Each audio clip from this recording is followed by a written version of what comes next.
Yo, what's up, guys? Psilosybinskull here on this Gorilla MMA channel. We're about to break down this UFC London card, so let's get right into it. First up, we got Nicholas Dalby versus Claudia Silva. Dalby's like a minus 244, Silva plus 209. Personally, I'm not betting on this. Claudio is already up there in age, 39, looks like 40 something. And then Nicholas Dalby's, like, this guy put out a message saying like he doesn't really want to fight anymore. And the picture he chose is him naked. So, I don't know about that. Like, that was just kind of like weird, kind of interesting, like why he chose that picture. But nah, no way, man. No action for me. This is just a big pass. Like, this is just screaming, don't bet on me, don't bet on me. That's what this fight's telling me. Do not bet on me. So yeah, I'm staying away from that 100%. I mean, Dalby should get it done, but like after I see that message, it's like I just don't think he wants me in the cage. He might retire after this, and I don't like betting on guys that say they're gonna retire. Like, that just doesn't. It's just not a good thing. And so just pass for me. I mean, if you want to be degenerate and take the dog shot plus 209, go right ahead. But that's a big no for me. Moving on. Victoria Leonardo versus Mandy Bum. To pick them, both minus 110. I don't bet women's MMA unless I think for sure someone's going to win. And for this fight, I think I have no idea who's going to win. Like, yeah, people are saying Victoria Leonardo has fought the better competition. Every time she has, she got knocked down in the second round. Or like in the Dr. Stoppage, broken arm, second round, Los Legato. So, big no for me. Amanda Maverick too, unanimous decision. Head kick KO by Aaron Blanchfield. Like, so like literally every time she's fought the better competition, she's getting fucking starched. So, is that something I'm gonna bet on? I don't think so. And then Mandy Bum, I mean, she lost a decision to Ariane Lipski, and like she's over here to fight out of Germany, I believe. And I mean, she has way more room to grow, I think, but like I'm not gonna put my money on that and like hope she wins at minus 110 on women's MMA. That it's so unpredictable. Hell no, man. That's just that's how you lose. So big no for me. Big no for me. Up next, we got Jai Herbert versus Kyle Nelson. So when I first saw this fight, honestly, like, I thought Herbert was gonna, like, they're just giving this man a layup here. Like, I just think he's gonna knock this guy out, or he's just gonna put him away. And I still do think that, actually. Like, Herbert has fought the better competition, I think. His fucking debut was against Francisco Trinaldo. Yes, Trinaldo's like a 40-something-year-old, but this guy can crack, man. He did knock out Herbert, but Herbert did knock him down too. So he did lose to overhand left. Francisco took the dub, but that's not bad for Herbert. And then he does get rear naked choked by Renato Moicano, who has really good jiu-jitsu. He knocks out Kamaworthy, and then he puts on a show against Chapura. And I think this is a future title contender here with Chapura. He hurt Chapura real bad in that first round. Like, I thought he was going to get him out of there, but Chapura made the adjustments. He made the adjustments, and he comes back the second round. And just the way he knocked her out was nasty. This guy dropped like a sack of potatoes, man. But I think I'm giving Herbert a layup here, man. Like, UFC is like, sorry about that last London event. You got beat in your hometown, but You know, now that they give my boy a layup, he's going to get the win here. In my opinion, I think he is. And Kyle Nelson here, 13-4.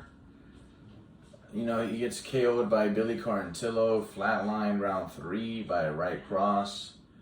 And I just think they're giving him a layup here. But look, this is MMA, right? This guy, Kyle Nelson, can land a shot, put Herbert out. If you want to be safe, you could put the doesn't go the distance. And if you want to play one of these guys, Kyle Nelson's a plus 235 and Herbert is a minus 275. So like I said, like this is a lot of juice on this card. Like just off the first 2 fights, you saw like the juice is already going crazy. So, I mean, I wouldn't mind playing Herbert at minus 275. I think he does get the knockout. But like, if you want to play it safe, let me see if it doesn't go the distance. It's still at minus 200.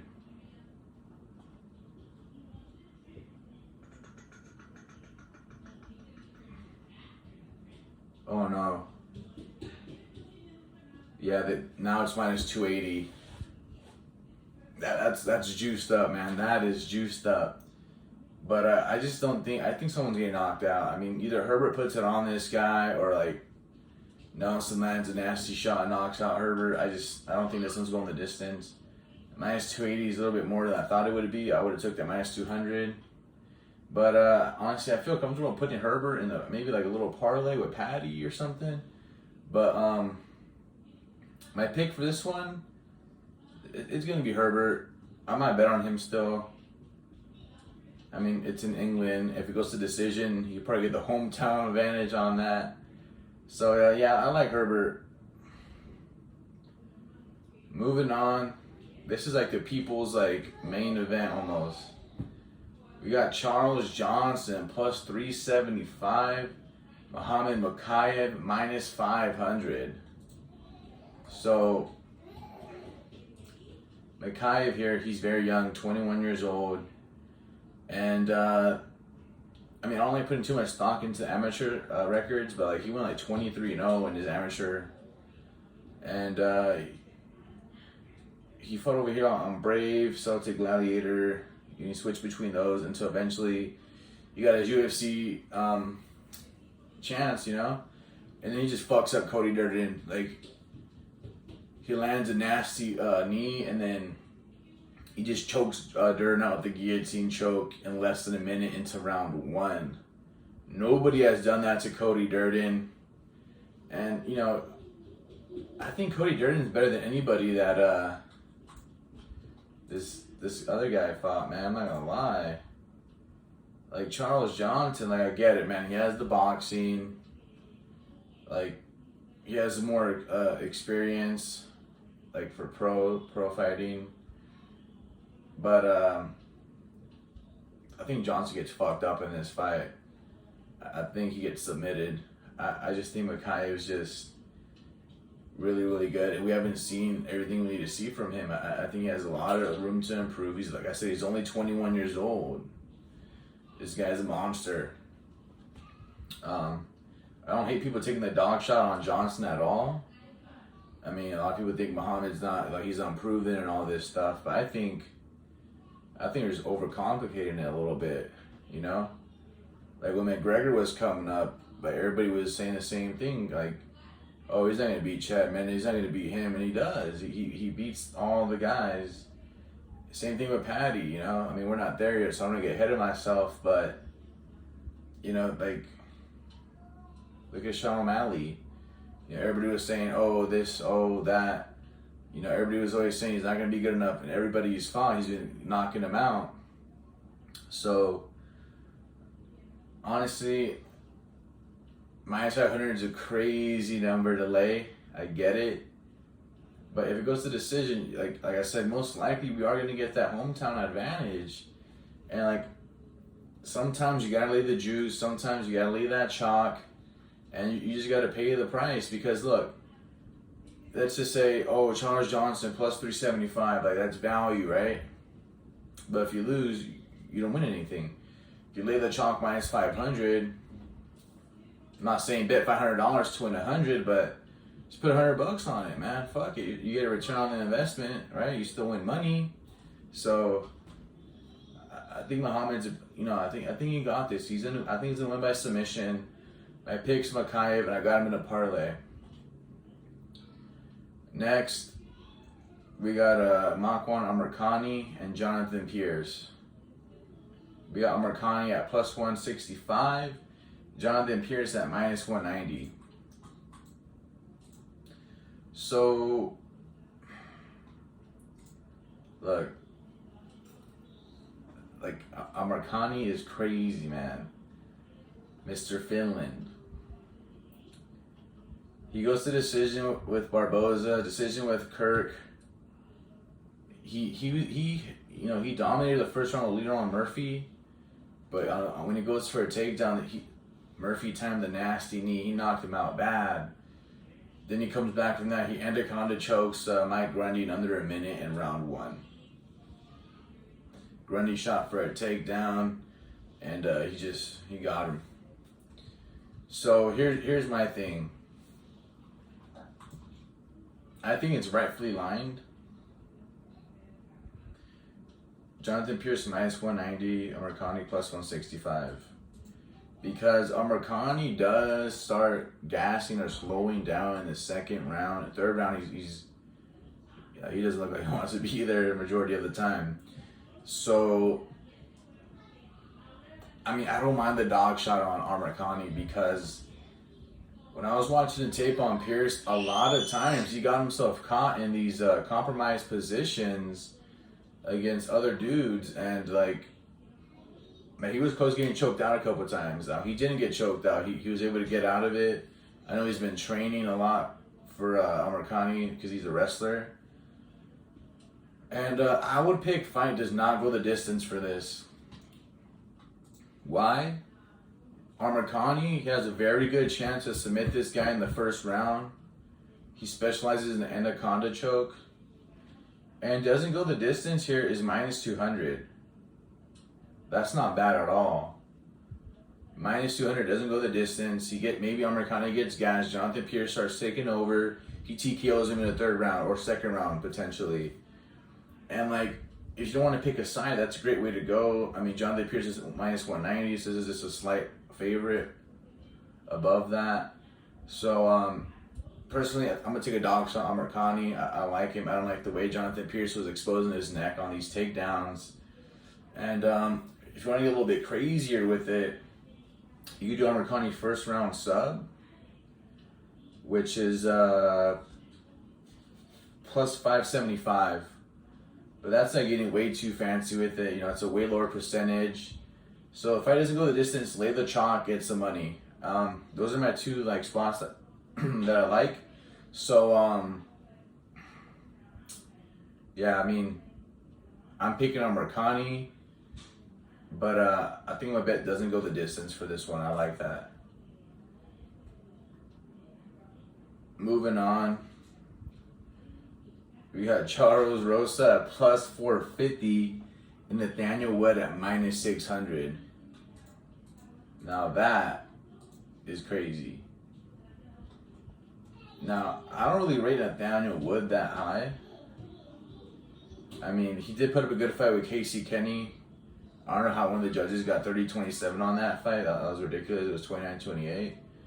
I think he lost the first and the third round. So I think he did win that second round, and he looked like he was improving from these other fights. He got knocked out by John Dodson in round 3 back in 2020,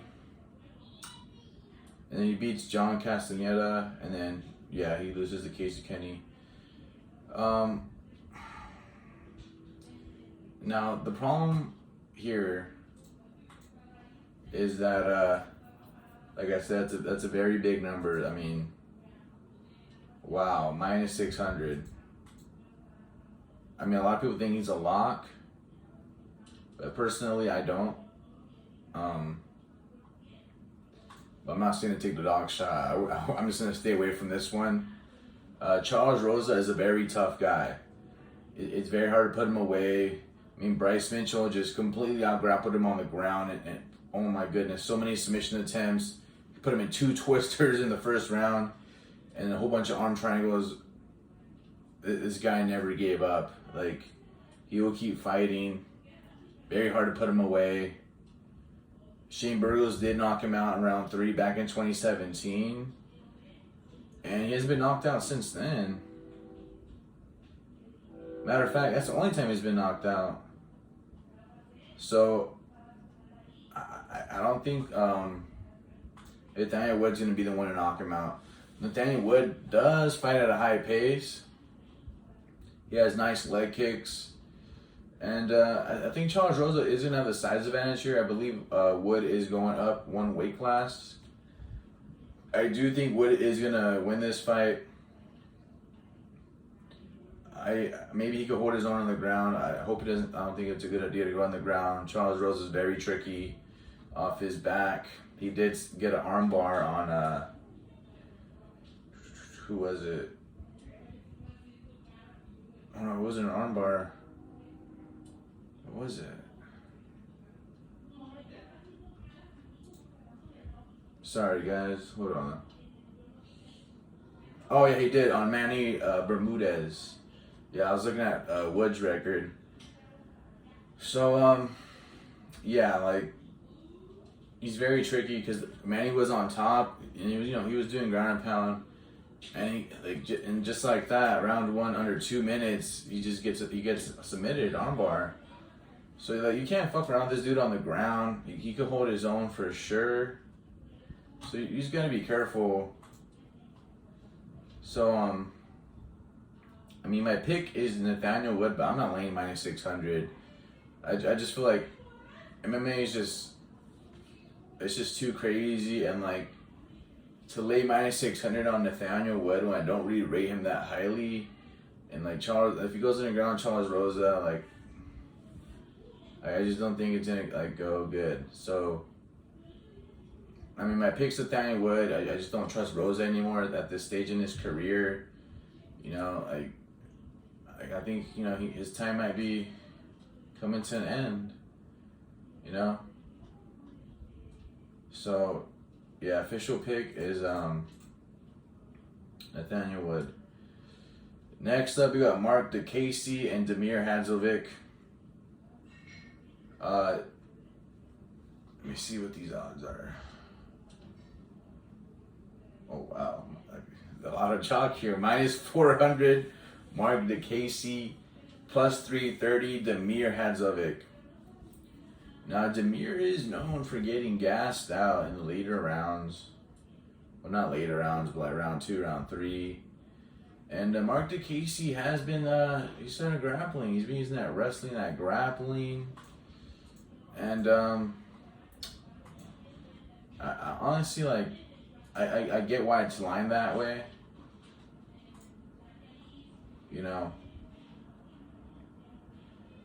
I think Yancey almost submitted him in that last fight, and he was pretty tired, man. Honestly, I think Mark DeCasey gets this done. Maybe not on the distance, but Mark DeCasey's primarily a striker. But I like that he's been implementing grappling that shows, like, he has understanding of the game, a higher IQ. So I think that's a very good thing. And yeah, I just don't think Damir's gonna win this. I don't see him winning. But I don't want to lay minus 400 on DeCasey. I can't do that, man. So my pick's DeCasey, but I'm not betting on this. I don't think it's worth it for that price. But if you feel like you want to do it, want to lay that minus 400 chalk, I'm not hating on you. It's not a bad bet. I think like 8.5 times out of 10 that shit cashes. So I don't hate it at all. Next up, now this fight, oh my goodness, the line movement's crazy. Mason Jones was like minus 360 yesterday. What the heck? He's minus 405 now. Ludovic Klein plus 335.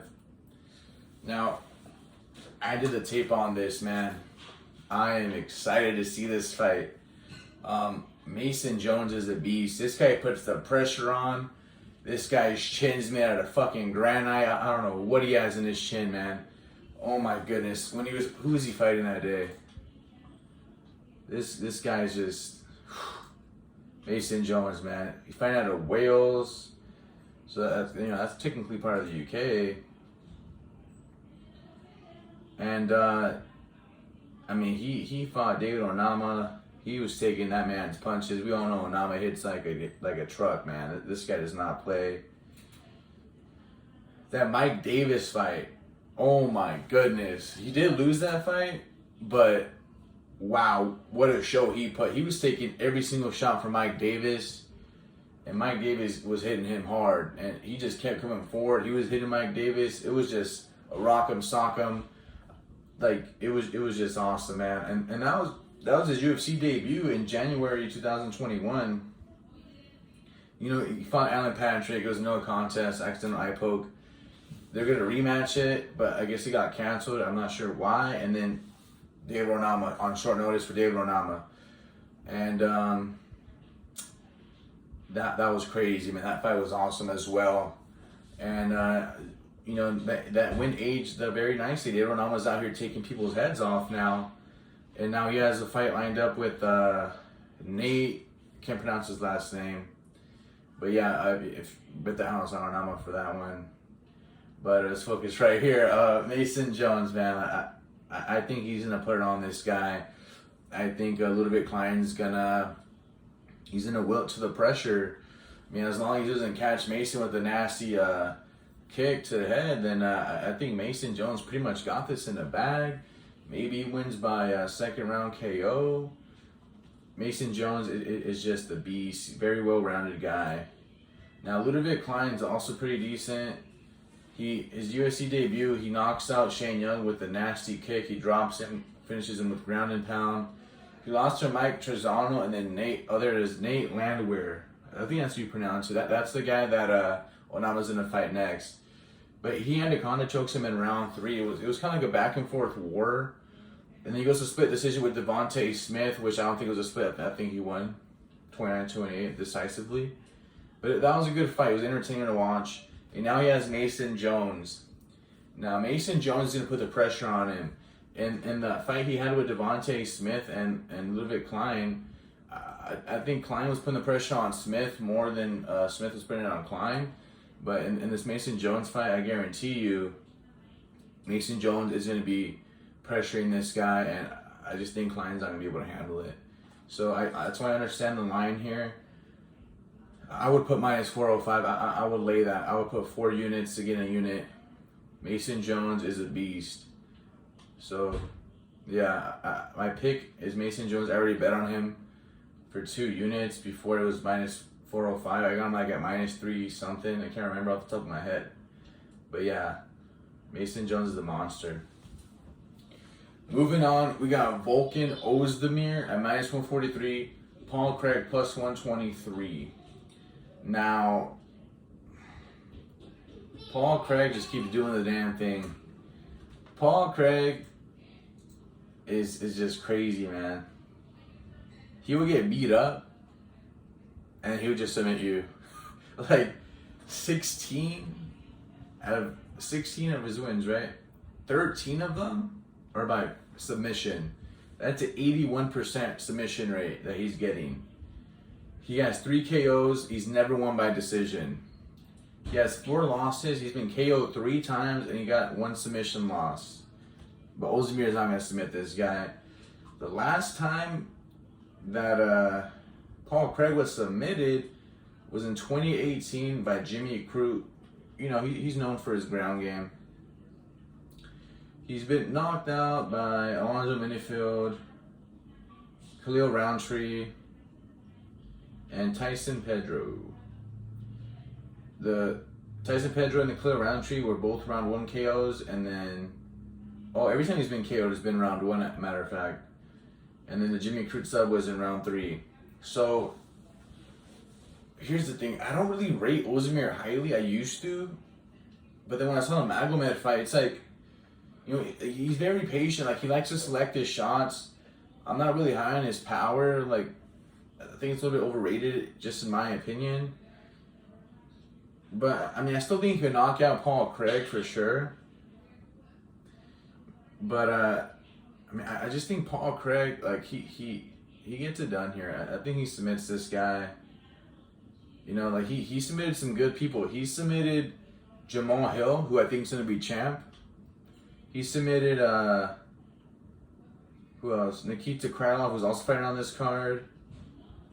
Man, I could have sworn he submitted, yeah, he did. He submitted Magomed Ankalaev, who I also rate highly. I think he'll be fighting Jamal Hill for the strap soon. Or they'll be like a contender fight for the strap for a title shot. But yeah, like I rate both of those guys highly, and they both got submitted by Paul Craig. Now Jamal Hill, like the way that happened was he hurt Paul Craig. He fell on the ground and he tried to go ground and pound, and then like his arm was bad. Like his elbow, like I don't know how to explain it. It just like, it was just like flopping everywhere, man. Like it was bad. But Jamal Hill learned from that. And I like Jamal Hill's attitude after that. So, you know, it's a very nice win for Paul Craig. It did age nicely. Like I said, I rate Jamal Hill highly. I think he will be fighting for the title soon. And then Nikita Krylov, you know, you got him in a triangle choke. So he has a decent chance to do this. And, I mean, Paul Craig here is at plus 123. And the bookies already know what's going on with this submission. Like, if you want to bet Paul Craig by sub, it's only plus 215. That's crazy. If anything, that should be his money line, man. That's ridiculous. And Ozdemir by KO is plus 130. Like, I don't even think those props are even worth it just for the plus money. You better not. If you like Ozdemir, I don't hate it. Minus 143. You're gonna lay a little bit of chalk. Paul Craig's good too. Plus 123. I wish it was a little bit better than that. I am tempted to take Paul Craig, but I don't know, I feel like Ozdemir kind of has the experience, and like I'm pretty sure like he won't be so stupid to just jump in there. But I can see Paul Craig going for getting his guy on the ground, going for the takedowns. But there's no action for me. But gun to my head, if I had a bet, I would bet Paul Craig.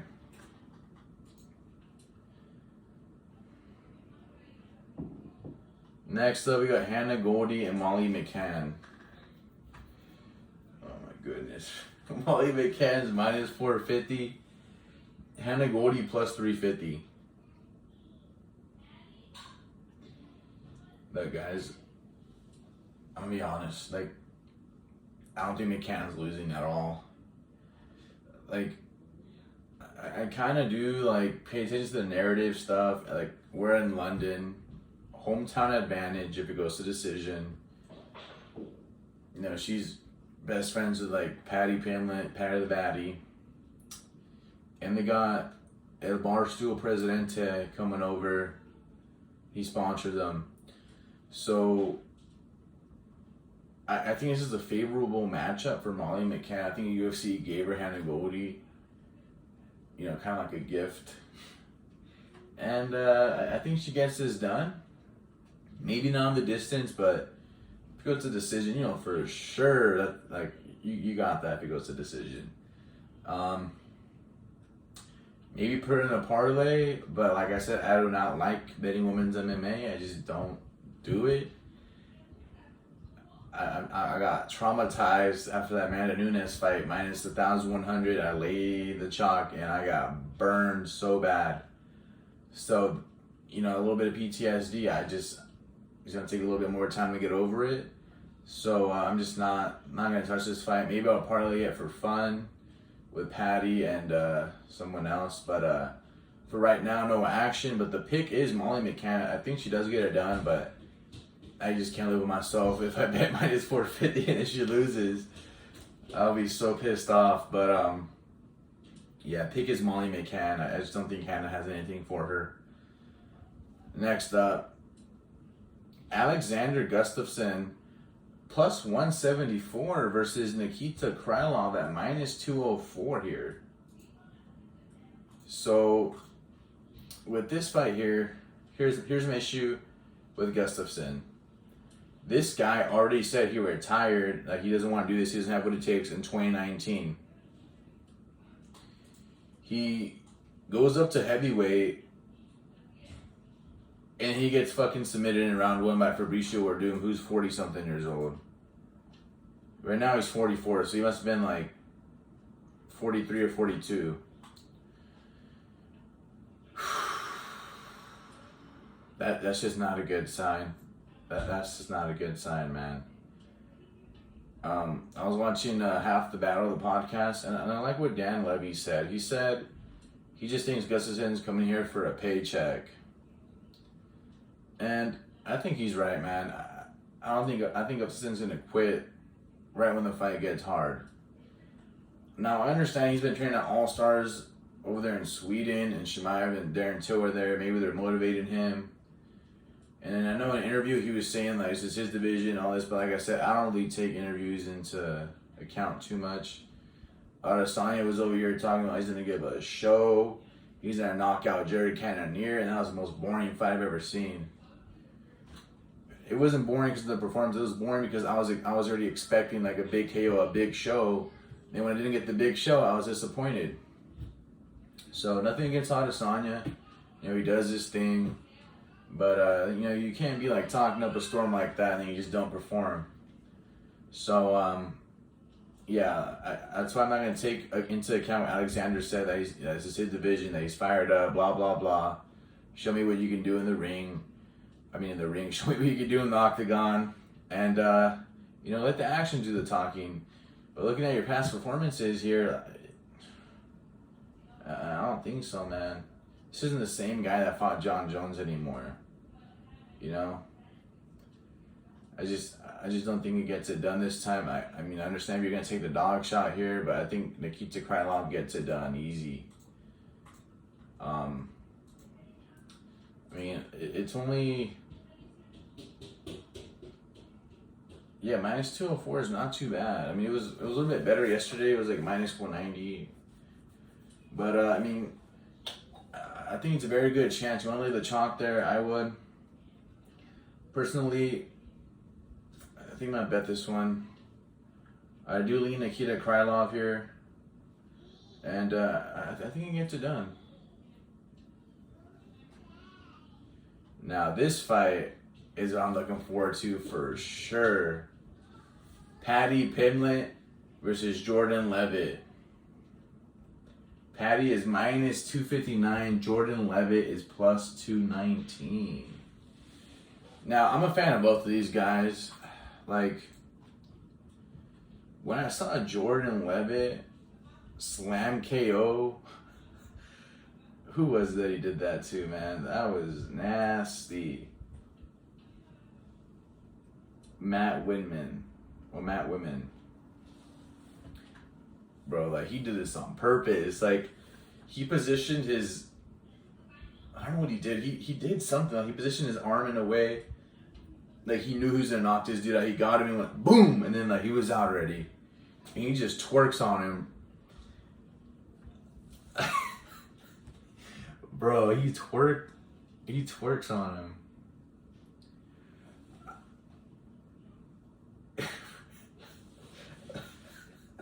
Jordan Levitt he's something else, man. after he KO'd that dude like that, I was like, this guy, like, he doesn't care, bro. He's crazy. But after that, he fights Claudio Puelles and he loses a decision. Claudio's really good on the ground, excellent Brazilian Jiu-Jitsu. Then he goes to a split with Trey Ogden, which I thought was a little bit close, which is why it's a split. He was getting a little bit tagged on the feet. So, you know, I think that Paddy and Jordan are both good at grappling. I like Paddy a lot. He's on a 4-fight win streak, 2 from Cage Warriors, 2 in the UFC. He knocked out Luigi pretty bad in that first round. And then he chokes out Rodrigo Vargas in that second UFC fight. And like Patty does leave his shit in there, but I mean, is Jordan Levitt really gonna capitalize on that? I don't think so. I think Patty's gonna be too much for Jordan, because look, I'm kind of expecting the grappling to kind of cancel out, and I think Patty's just gonna beat the shit out of this guy. I think Patty is gonna knock Jordan Levitt out, and let me see, has Jordan Levitt ever been KO'd? He's never been KO'd. So Patty's gonna be the first one to knock Jordan Levitt out, I think. Or maybe not like a KO, but like a TKO. Like it's just too much volume. Maybe the referee just like gets in and stops it. I mean the KO is like plus 250, which I think is pretty decent. And if you want to lay the chalk, Patty minus 259. I honestly think UFC, this is a favorable matchup for Patty. I think the UFC want him to win. And his home crowd, I mean, Levitt's saying like it's not gonna bother him or anything, but bro, the O2 Arena, whole bunch of drunk Englishmen screaming their hearts out. Come on, man, you've never been in that type of environment. I think it's gonna be too much for Levitt. I think Levitt gets put away in this fight. Give me Patty Pimblett. You already know I bet on Patty Pimblett, so Patty Pimblett, baby, let's ride. Next up, we got Chris Curtis, minus 115. Jack Hermanson, minus 105. So, here's the thing. When Chris Curtis was plus 120, I was ready to bet on him, man. I was so ready to go, and the line just disappeared, and it went to like minus, like, I mean, it was going up and down everywhere. It was like minus 120. And it came down, now it's minus 115. And then Hermanson was the underdog, now he's minus 105. So it's pretty much a pick 'em. I think I'm just not going to bet on this fight because I think either guy has a very, very decent chance to win. I mean, I think Hermanson could just get him on the ground, and Hermanson does what Hermanson does. But Chris Curtis has showed very nice takedown defense against Rodolfo Vieira, whose nickname is the Black Belt Hunter. Like, this guy's no joke on the ground. He's literally like a beast. Like, he's literally the Black Belt Hunter. Like, he earned that nickname. So, just the fact that Chris Curtis was able to, like, not even, like, just neutralize that. Like, no takedowns, like, were even given to Rodolfo Vieira in that fight at all. So, man, Chris Curtis, man, outstanding boxing, and he kind of does have an advantage here just because of his one of the guys he trains with, Sean Strickland, beat the shit out of Hermanson, bro. Like, he just jabbed him to hell. Like, he didn't even have to like put it on him, though. He was just like jab, jab, jab, jab, jab, jab, jab. I don't know how that was a split. Probably, I mean, I don't know if it was Sauermaldo or who gave. I'm like speechless. How do you even give Hermanson like any rounds in that? Like he really had Hermanson winning on his scorecard, bro. Like, that was crazy to me, bro. Hermanson got 30-27. Like, hell no, that was ridiculous. Absolutely ridiculous. Hold on, I'm thinking I'm tripping. I think it was a 5-round fight. It had to be a 5-round fight. I think it was the main event. Just want to make sure I'm not giving you guys bad information here. Yeah, it was a 5-round fight. So that shit's crazy, bro. I don't get how it was a split. Literally, Hermanson lost every round. 50-45. Like, come on, guys. Like, split decision is crazy. But anyway, honestly, like Chris Curtis kind of has a little bit of insight about me. He was training with Sean Strickland, who beat him up. Sean Strickland, like, for him to put a clinic like that on Hermanson was just crazy. But let's not forget, Strickland does have good wrestling defense. But I can't recall if Hermanson was even doing any takedown attempts. I think they're just standing the whole time. So, like, I want to bet Chris Curtis, man, but like, I just don't want to when I could have gone at plus 120 and I missed out on the opportunity. So I missed out on the value. But I wouldn't be surprised if this guy Curtis knocks Hermanson out. Or maybe he just cruises to a 3-round decision, you know? So, but I could also see Hermanson getting this dude and submitting him. So I'm just going to stay away from this one. I'm just going to enjoy it. It's going to be a good fight. Now this is what I'm going to lay a lot of units on. Tom Aspinall versus Curtis Blades. Now,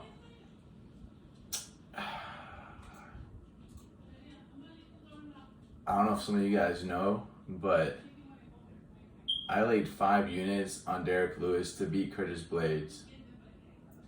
Now that was before I started tracking. That was when I was first like betting like on some dumb shit. Like I don't know anything.